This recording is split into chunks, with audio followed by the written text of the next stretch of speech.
Hola a todos. Tenía una misión en este SEO on the Beach, era llegar con voz hasta aquí y he llegado. Lo he conseguido. También, gracias Miguelo por traerme una cervecita. Y veo a la gente muy seca por aquí. Por favor, unas cervezas, gente. Bebed un poco. ¿Qué es el SEO on the Beach, hombre? Venga, va. ¿Qué te vitaminas? Voy a dar un trago. Bueno, pues nada, ya veis el título de la ponencia, ya veis que soy SEO, he puesto un título épico con varias palabras clave. Web 3.0, NFT y SEO en el metaverso.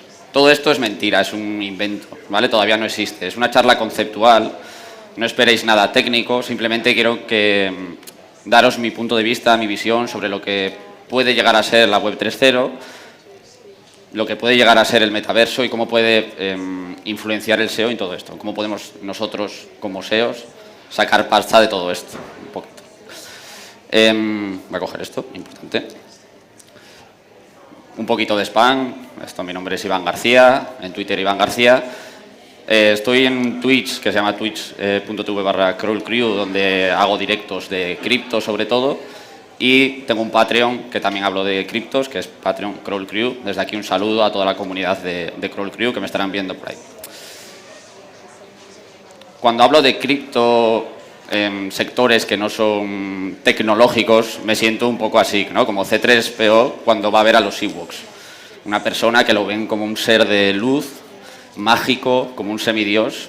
Nada de eso. Pero sí que te sientes un poco así, como, hostia, viene aquí una persona a hablar de algo que no entendemos qué cojones es.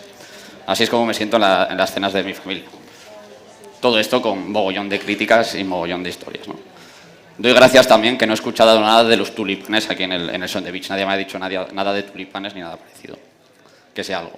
Sé también que en la parte de cripto, blockchain y todo esto hay mucha controversia, hay muchos puntos encontrados, básicamente porque se junta una parte tecnológica y se junta una parte especulativa. Y es muy difícil disociar una cosa de otra. Es decir, por un lado hay especuladores en plan bestia y por otro lado hay una tecnología. Y eso crea puntos de vista muy encontrados, porque es verdad que hay gente que gana dinero y hay gente que pierde mucho dinero. Y es difícil un poco separar la parte tecnológica de todo esto. Yo me quiero centrar un poco en la parte tecnológica, no voy a hablar de dinero ni nada de esto, pero sí que es verdad que estamos en una coyuntura global bastante bestia. Las tecnológicas se están cayendo a saco, los mercados están cayendo a saco y las cripto están cayendo a saco también. Y seguramente más que vayan a caer, o sea, vamos a ir a un punto probablemente crítico, ¿vale? Esta coyuntura global que existe, es decir, los mercados están cayendo, también hay coyunturas propias de la propia cripto. Por ejemplo, no sé si habéis escuchado hablar de Luna, que tuvo un crash económico bastante bestia y que ha arrastrado a todo el mercado cripto al suelo, vamos. Había gente que tenía aquí invertidos, imagínate, podías tener 100.000 euros en la parte alta, se convirtieron de un día para otro en 50 euros. O sea, una cosa muy bestia. Todo esto, evidentemente, ha arrastrado a Bitcoin y ha arrastrado a todo el mercado, ¿vale? O sea que, lejos de esto, el mercado se está cayendo en términos globales, ¿vale? De hecho, hoy mismo Bitcoin está creo que a 19.000 dólares y se va a ir más abajo seguro, ¿vale? Pero no vengo a hablar de dinero, pero sí que quería dejar esta coyuntura general que tenemos, que está bastante bestia a nivel financiero.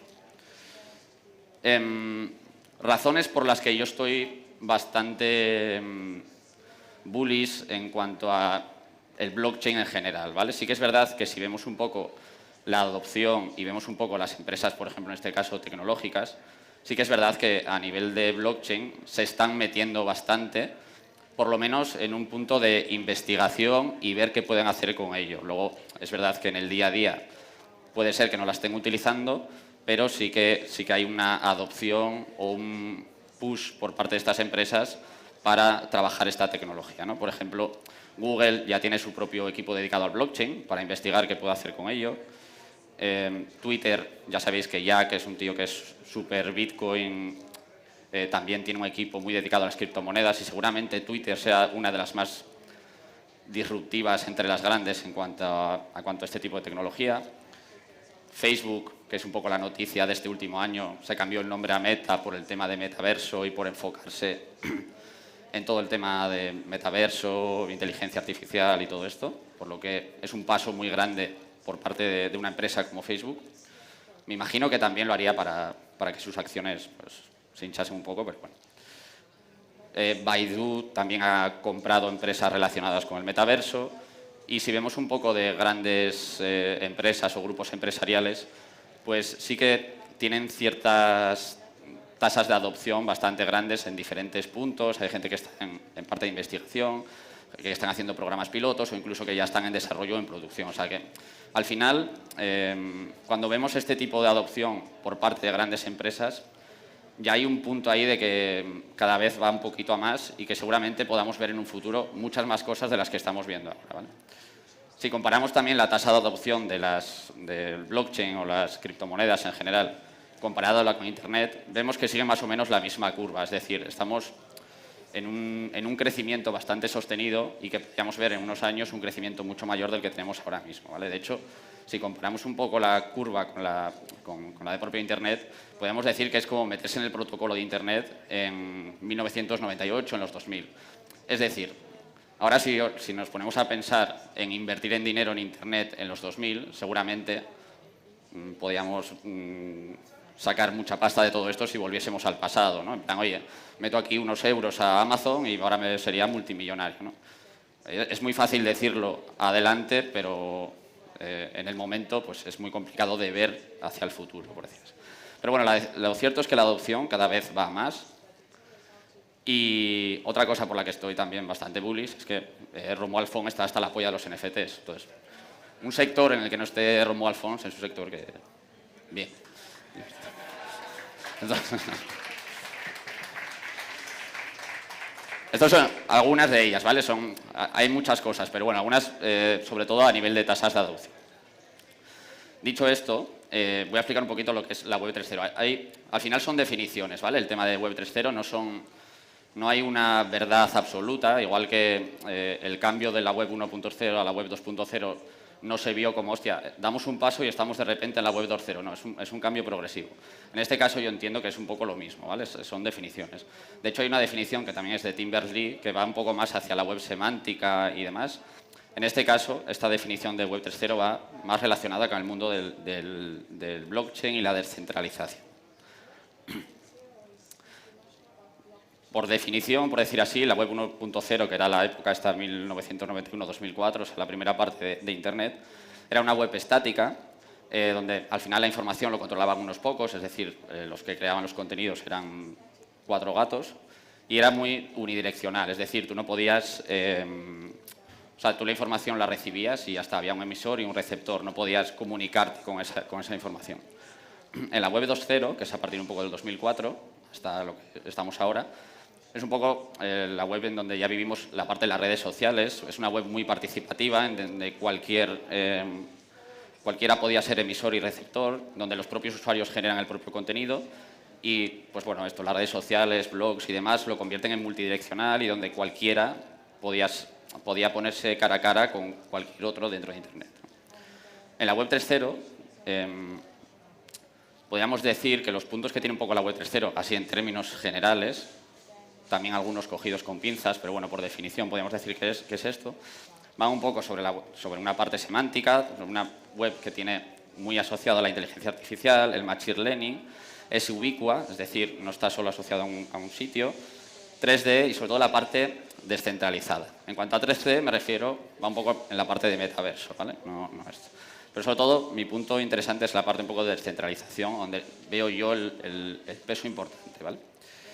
Entonces, yo por definición, así ya para aclararlo, diría que la Web 3.0 es una interacción de la web actual con un foco en la descentralización, que ahora veremos un poco qué es descentralización, y donde los usuarios ya poseen y controlan el uso de sus datos y sus assets, es decir, y todo lo que ello conlleva, ¿vale?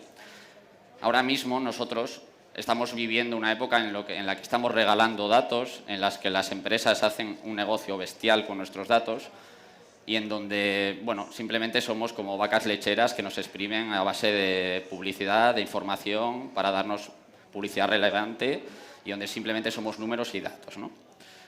En la web 3.0 esto cambiaría, porque nosotros seríamos dueños y propietarios de nuestros datos y podríamos ofrecer esos datos a donde nosotros quisiéramos y cómo nosotros quisiéramos.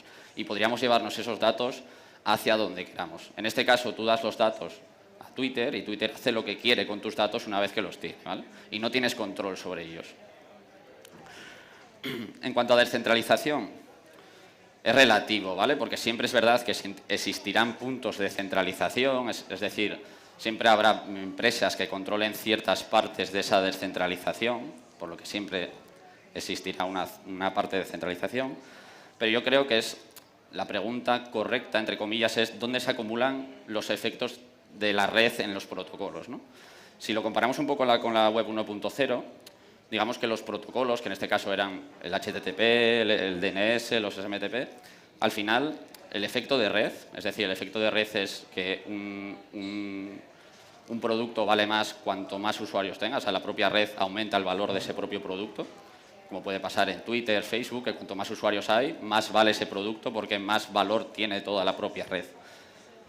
En la web 1.0, al ser los protocolos HTTP, DNS y demás, el valor iba asociado a bienes públicos, es decir, cuantas más páginas HTTP había, más valor adquiría el protocolo HTTP, ¿vale? O sea, se distribuía entre todos, no iba hacia un ente como podía ser Facebook, Twitter y demás. En la web 2.0, este efecto de red va directamente a Twitter, Facebook, Google, etc. Es decir, yo, por ejemplo, me puedo currar una cuenta de Twitter durante años, conseguir 80.000 followers. Si me quiero ir con esos followers a otro sitio, no puedo. Es decir, el efecto de red y el valor de la red se lo queda directamente Twitter. Yo no gano nada de todo eso. Lo gano de una manera indirecta, pero realmente el que gana es Twitter. El que gana es Facebook, por tenerme a mí en Facebook y tenerte a ti, y a ti, y a ti. En la web 3.0 esto cambiaría un poquito, ¿vale? Al final, desde mi punto de vista, volvería a ir a repartirse hacia lo público, hacia todos un poco. Es decir, yo por utilizar, por ejemplo, el protocolo como Ethereum, en donde haya dApps y demás, yo distribuyo el valor o distribuimos el valor entre todos los que usemos esa red. Y cuantos más usemos esa red, más valdrá todos los que usamos, o sea, más valor adquiriremos todos los que usamos esa red. No solo quedará el protocolo como tal, sino que el protocolo lo distribuye entre todos, ¿vale? Entonces aquí creo hay un punto de libertad y de diferenciación. Es decir, no estamos dándole todo el poder a unos pocos, que es lo que está ocurriendo ahora mismo, ¿vale? Que es un poco, se lo estamos dando a Google, a Facebook, a Twitter, etc. Mismamente, estamos viviendo, y nosotros que nos dedicamos al SEO, la, entre comillas, monopolización que tiene del mercado de búsquedas Google. O sea, el 92% de las búsquedas en Internet van a través de Google y seguramente sean más del 92%. Al final, Google, Facebook y Twitter y demás son el core de la Internet que conocemos actualmente. Casi todo pasa a través de ellas. Y evidentemente ellas controlan los datos, controlan la información, controlan la censura como ellos quieren, ¿vale? Es decir, hay ciertas búsquedas que tú puedes hacer en Google que están totalmente censuradas y salen los resultados que a ellos les da la gana. Y no puedes encontrar, o te es muy difícil encontrar información al respecto. Nosotros sí, porque estamos acostumbrados a buscar igual de maneras diferentes o de una manera muy avanzada, pero un usuario normal se come lo que le den, por decir así, en una primera búsqueda. Entonces, hay mucha censura y la web 3.0 podría limitar un poco esto. Evidentemente, ahí vamos a decidir nosotros cómo premiamos todo esto, ¿vale? Cómo lo ejecutamos. Por poner un ejemplo en web 3.0, por ejemplo, Ethereum, ¿no? Ethereum viene a ser un protocolo, no es una empresa como tal. Es un protocolo como viene a ser HTTP o imaginemos algo así, ¿vale? En donde los propios usuarios y los propios desarrolladores son propietarios de una parte de la red, es decir, tienen el propio token de Ethereum, pueden tener NFTs, pues tienen parte de ese protocolo. Al final, tú con esa parte del protocolo, tú puedes irte y venirte por donde quieras y puedes irte a diferentes dApps con esa parte del protocolo. Es decir, tienes parte de ese valor y lo puedes repartir con parte de esa red. Al final, Ethereum es un protocolo que es descentralizado, en parte. Sí que hay partes centralizadas, pero es descentralizado. Y en parte es también propiedad de los propios usuarios. Y al final, Ethereum es la propia moneda que se reparte entre los usuarios de todos ellos, ¿vale? Entonces, tú al final posees, desarrollas, intercambias, ganas haces de todo con ese token del nativo del propio protocolo. Es decir, el valor lo repartimos entre todos, ¿vale? Un poco también la diferencia en la web 1.0, 2.0, 3.0, porque todavía estaréis diciendo, ¿qué es la web 3.0? Que no me has explicado nada. Calma, calma, poco a poco. En la web 1.0 podemos decir que nos registramos con un correo y un mail. En la web 2.0 también este registro, ¿no? Un poquito con nuestras redes sociales. En la web 3.0 posiblemente nos conectaremos con una wallet, ¿vale? Una cartera que puede ser una extensión de navegador, puede ser un software. Nos conectaremos, tendremos una dirección, es decir, tendremos un número identificativo. No estará asociado a nosotros de manera directa. O sea, nadie sabrá que Iván García posee esta dirección, a no ser que lo puedas decir explícitamente. Y ahí, en esa cartera, tendremos todos nuestros datos.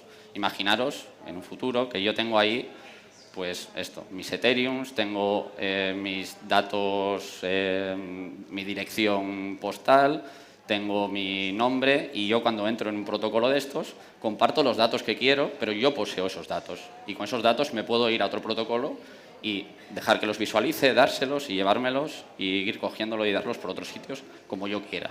Imaginaros las cookies que doy a Google, puedo ir, oye, estas cookies no te las doy, las cojo y te las vendo a ti si me pagas, ¿vale? O te las doy a ti si me pagas. Pensando en un futuro, no algo actual todavía. En este caso también hay diferentes proyectos y cositas que podemos ver que ahora mismo hay en la web 2.0, como puede ser a nivel de alojamiento, de navegadores, de wallets, de sistemas operativos y un poco sus relativos, ¿no? O sea, podemos ver, por ejemplo, Chrome, un poco la relativa en web 3.0 sea Brave, en vez de Amazon tenemos IPFS, Filecoin, tenemos alternativas actuales que existen actualmente de la web 3.0, es decir, se está viviendo ya un inicio de la web 3.0 y esta web 3.0 está por desarrollar y evolucionar, evidentemente, ¿vale? Una parte importante, no sería el único, esto es un visor, pero una cosa que se escuchará mucho será tipo de wallets como estas, ¿vale? MetaMask, que será como nuestra puerta de acceso hacia todos estos servicios, hacia todas estas aplicaciones, hacia todas estas dApps, ¿vale? Es una wallet, una dirección en donde ahí tenemos nuestros assets, tenemos nuestros datos y compartimos lo que queremos, nos registramos en los sitios con un solo clic, es una cosa muy intuitiva y muy fácil. También habrá términos dentro de la web 3.0 que estarán bastante en boca de todos, ¿no? Y que seguramente habréis escuchado si estáis un poco en el sector. La parte de DAOs, que son como organizaciones autónomas, descentralizadas, los NFTs, que son tokens no fungibles, partes DeFi, que son finanzas descentralizadas, y las dApps, que vienen a ser aplicaciones, pero aplicaciones descentralizadas, ¿vale? En cuanto a la web 3.0 y el SEO, se ha hablado mucho, realmente, como os decía, al final la web 3.0 es una evolución de la web que vivimos actualmente, ¿no? Entonces, creo que la respuesta en este caso de John Mueller es correcta, ¿no? Al final le preguntaron si la web 3.0 va a matar el SEO, lo típico, va a morir el SEO, y bueno, John Mueller dijo que no. Yo estoy de acuerdo, al final es una evolución de lo que tenemos actualmente y no hay un cambio a nivel orgánico, por decir así, porque al final seguirá habiendo páginas en las que tenemos que entrar, seguirá abriendo dominios, seguirá abriendo de todo, pero a nivel de SEO lo trabajaremos de la misma manera. Otra cosa es cómo interactuemos con el usuario y cómo el usuario interactuará con nosotros, ¿vale? Es un poco la diferencia. Entonces, no, la web 3.0 no va a matar el SEO, en principio. A nivel de motores de búsqueda o a nivel de lo que nosotros nos dedicamos, hay ciertos motores de búsqueda, tienen sus ventajas, como lo que os decía, son descentralizados, son anónimos, tienen parte de disrupción publicitaria, son parciales, es decir, no tienen un punto de vista político claro porque al final son descentralizados, tienen sus inconvenientes que son bastantes, ¿no? Pero sobre todo, cualquier cambio necesitan un consenso de toda la parte de la red. Están en una fase muy experimental y son muy poco utilizados. O sea, el problema aquí es que Google es demasiado bueno como para que ahora actualmente tenga una competencia decente a nivel empresarial. Imaginaros a nivel público, descentralizado, donde muchos desarrolladores se tienen que poner de acuerdo para hacer algo muy potente, ¿no? Pero bueno, con el tiempo me imagino que llegaremos. En cuanto a buscadores descentralizados, por si queréis echarlos un vistazo, hay algunos, es verdad que son malillos, o sea, tampoco esperéis aquí encontrar grandes cosas. Pero bueno, nos sirve para ver un poco por dónde pueden ir los tiros, ¿vale? Uno de ellos, o uno de los más conocidos, es presearch.org, en donde, en este caso, por hacer búsquedas, te pagan. Es decir, son buscadores tokenizados, descentralizados, en donde incentivan al usuario a hacer búsquedas o a usarlo, y por ese uso te dan unos tokens, ¿no? O sea, tienes una recompensa por ello. No solo por ello, sino por mejorar o limpiar o curar el contenido de las SERPs, es decir, oye, que este resultado es mejor que estuviese aquí o este resultado es mejor que estuviese aquí, también te recompensan. También te recompensan por añadir fuerza computacional, es decir, por poner tu ordenador para que se descentralice más la red. Bueno, tiene ciertas cosas que recompensan por ayudar a esa descentralización, tú recibes parte del valor de ese propio buscador y bueno, al final es interesante. Y sobre todo no existe una censura, si fuese realmente descentralizado, porque yo tengo parte de ese buscador en mi ordenador, tú tienes parte del buscador en tu ordenador y entre todos tendrían que bloquear todos los ordenadores para que llegue a censurarse de verdad, ¿vale? O sea, todos aportamos una parte de la fuerza computacional de ese buscador. Tienen también una parte interesante a nivel de AdWords y demás, en donde no hay un pago por clic, sino que tú, digamos, para estar en AdWords, para una keyword, imaginemos hoteles, necesitas poner, imaginaros, 10.000 tokens de este buscador, lo cual añade valor a todos los que tengan ese token, ¿no? Entonces, imaginaros, tenéis que tener 10.000. Vale, aparezco yo en AdWords y ahí puedo estar con esos 10.000 tokens stackeados, es decir, dejados en la plataforma, y no pago por clic, simplemente aparezco ahí. Ahora bien, si viene otro y pone 20.000 tokens, que tiene que comprarlos, se pondría él primero. Si quiero aparecer yo primero, tendría que comprar 20.001. Si quiere aparecer, entonces es como una especie de puja en el que cuantos más tokens pongas, más arriba apareces en la parte de AdWords. Con lo cual, esa fuerza de compra añade valor a toda la red y a todos los que están usando el buscador porque el token vale más al haber más compradores, ¿no? Esto imaginemos que hubiese un mercado real dentro del buscador. Ahora seguramente nadie va a poner dinero ahí, pero bueno. Otro que también es interesante es Pulse, no sé cómo se diría, Pulse, que es un poco un buscador un poco más curado, que va un poco más por temáticas. Es una especie de buscador con listados y temáticas en donde los usuarios hacen sus propias SERPs y en donde se comparten esas SERPs con los usuarios. Es un concepto interesante, a mí personalmente no me gusta tanto porque estoy más acostumbrado a un motor de búsqueda normal, pero es interesante, ¿vale? Tiene toda esta parte de economía, llevado por la comunidad y inteligencia artificial, me parece bastante guay. Otro que es bastante viejo, este es de 1900, o sea, es muy viejo que este es un poco, no sé si os acordáis del Emule y de todo esto, es un poco este tipo, ¿no? Te bajas un software y se hacen búsquedas a través de P2P, es decir, tiene sus propios sets de datos, tiene sus propios crawlers, tú puedes añadir tus crawlings de datos al buscador para ayudar a que tenga más data toda la búsqueda. Y es interesante, los resultados en castellano son una mierda, o sea, tampoco esperéis grandes cosas, pero me parece interesante como concepto y os recomiendo que lo bajéis y lo probéis porque está bastante guay. Luego hay buscadores también que están muy centrados en los NFTs, que son buscadores muy visuales, es decir, tú pones una imagen y te devuelve los NFTs que hay de esa imagen. Es interesante, NF Search Site, simplemente muy enfocado en buscadores, no en términos de palabras. Luego, aparte de los buscadores, si queréis descubrir un poco lo que hay, también tenemos dApps. Aquí hay una web que es State of the dApps, que es un directorio de las dApps más conocidas o más interesantes. Tenemos navegador como puede ser Brave, dominios que están, bueno, NS y hay más protocolos de dominios. De hecho, está pasando un poco, los que sois añejos en el mundo de Internet, seguramente os acordáis de la época de compra de dominios y venta, que había una época en la que se ganaba dinero.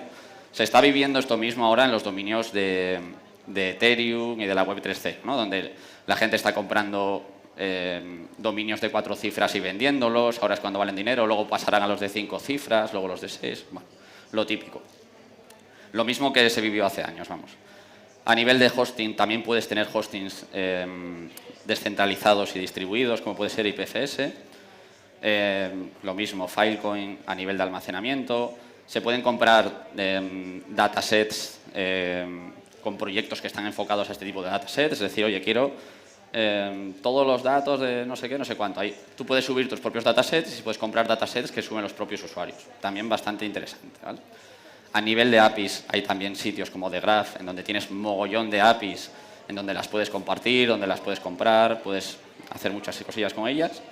Y luego, aparte de todo esto, para explicaros un poco lo que había en la web 3.0, ya el otro día, hace unas semanas, Jack, el de Twitter, el que era dueño de Twitter, ya sacó el término web 5.0. No sé dónde quedó la 4, pero ya se fue a la 5. Que es un poco esto que os he explicado, pero solo sobre el protocolo de Bitcoin. Es decir, solo con Bitcoin, olvidándose de Ethereum y de cualquier otra mierda, solo Bitcoin. Que también me parece interesante. Lo que no sé es dónde se quedó el 4, pero el 5 ahí está. O sea que ya se está hablando de la web 5.0. A ver cómo voy de tiempo, que voy. Metaverso, otra palabra que se ha utilizado mucho. Bueno, la web 3.0, más o menos claro. No, vale. Bien, ¿no? Bien. Metaverso, una palabra que se ha utilizado mucho, que ya seguramente hemos vivido en la parte de Second Life y todos estos rollos. A mí personalmente no me atrae mucho el metaverso, pero sí que es algo que quería nombrar. Se hizo muy conocido este término, o cogió mucho, se hinchó mucho con el tema de Facebook, ¿no? Que se pasó a llamar Meta, se puso la palabra en el nombre de todo Internet. Y bueno, el cambio de negocio de Facebook tiene cierta lógica, sobre todo a nivel de inversores, ¿no? ¿Qué es el metaverso? Al final el metaverso no deja de ser un mundo virtual, llamémoslo como queramos o veámoslo como queramos, en donde nosotros interactuamos con un avatar que seríamos nosotros mismos y donde al final eso intenta parecerse a una realidad externa, ¿no? Es como una emulación de nuestra realidad en un mundo virtual, por decir así, en donde nosotros somos el avatar e interactuamos con otros avatares y demás. Un poquito lo que viene siendo una red social, pero de otra forma, un poco más 3D, por decir así, ¿no? A nivel de mercado, ahí sí que es verdad que se ve que es un mercado en el que está entrando bastante dinero y las proyecciones de dinero que va a entrar son bastante bestias, ¿vale? O sea, al final se prevé que la curva de inversión que haya dentro del metaverso sea bestia, sobre todo porque hay empresas como Facebook que están ahí metidas, ¿vale? Entonces, han puesto mucho el foco en este término. Hay dos tecnologías que ya estamos también un poco, ya las tenemos vistas, que son la parte de realidad virtual y realidad aumentada, que también vemos que cada año van en aumento, ¿vale? La realidad tanto virtual como aumentada son unas partes, creo, importantes dentro del metaverso, ¿vale? Y vemos que es verdad, sobre todo la realidad aumentada, que yo personalmente creo que es un poco más, tiene más chicha que la realidad virtual, vemos que la adopción y la inversión cada vez es mayor, ¿vale? Incluso Google tiene esta página, esta parte dedicada directamente a la realidad virtual y realidad aumentada, en donde, bueno, ponen ahí los diferentes proyectos y las diferentes cosas tecnológicas que van investigando y haciendo. Y la parte importante que quería decir yo aquí es un poco que lo que hice aquí, ¿no? Que la realidad aumentada superpone contenido e información digital en el mundo físico. Es decir, hay contenido y como hay ese contenido, nosotros como SEOs, y bueno, los usuarios van a buscar ese contenido y nosotros como SEOs tenemos que devolver una información, unos resultados para esa petición de contenido que tienen los usuarios, ¿vale? No sé si os habéis metido alguna vez en un metaverso de estos actuales, como puede ser, quizás los más conocidos son Decentraland o Sandbox. Básicamente son, bueno, sí, mundos virtuales. Sí que es verdad que si probáis a entrar, entráis y no sabéis qué cojones hacer, porque te metes en un sitio y dices, guay, o sea, estoy aquí. Entonces, siempre necesitas ir a algún sitio, tienes una necesidad de búsqueda, tienes una necesidad de encontrar cosas para ir a algún sitio, porque si no, no sabes dónde ir, te pones a caminar y no llegas a ningún lado. Te pones a caminar por ahí sin ton ni son, ¿no? Necesitas un mapa, necesitas un directorio, necesitas algo con el que poder ir hacia estos sitios, ¿vale? Entonces hay una necesidad de búsqueda. SEO en el metaverso, bueno, a ver, esto que os voy a decir es un poco invent, ¿vale? Es un poco cogido con pinzas, pero bueno, desde mi punto de vista, ¿qué va a influir? La búsqueda visual va a tener un componente importante, tanto a nivel de realidad aumentada como de realidad virtual. Toda esta parte de búsqueda visual, en donde tengamos que trabajar muy bien las imágenes que mostramos, la calidad de las imágenes que mostramos, creo que va a tener un componente importante si nos ponemos a pensar un poco en un futuro, ¿vale? Me quedan 10 segundos. la parte inmersiva que sacó Google en el I.O., las reseñas de productos físicos en el Google I.O., parte de SEO local, creo que es la parte importante en el metaverso. Gracias. Conclusión. Gracias, gracias.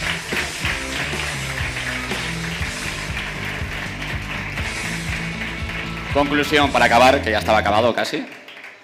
Déjame la conclusión. Bueno, básicamente bueno, la web 3.0 se enfoca en el usuario, en que el usuario tome el control y gobernanza del Internet del futuro, ¿vale? Eso es un poco empoderar al usuario en vez de empoderar a las plataformas. Y al final el metaverso viene siendo un poco en cómo los usuarios interactuamos con ese Internet del futuro, ¿vale? Pero mi foco va un poco más en la web 3.0 que en el metaverso, sinceramente. Y el Internet de mañana, básicamente, será como el Internet que vivimos actualmente, simplemente con elementos de la web 3.0 que he dicho ahora mismo y elementos del metaverso. O sea, no hay que volverse loco. Irá evolucionando poco a poco. Muchas gracias. A ver.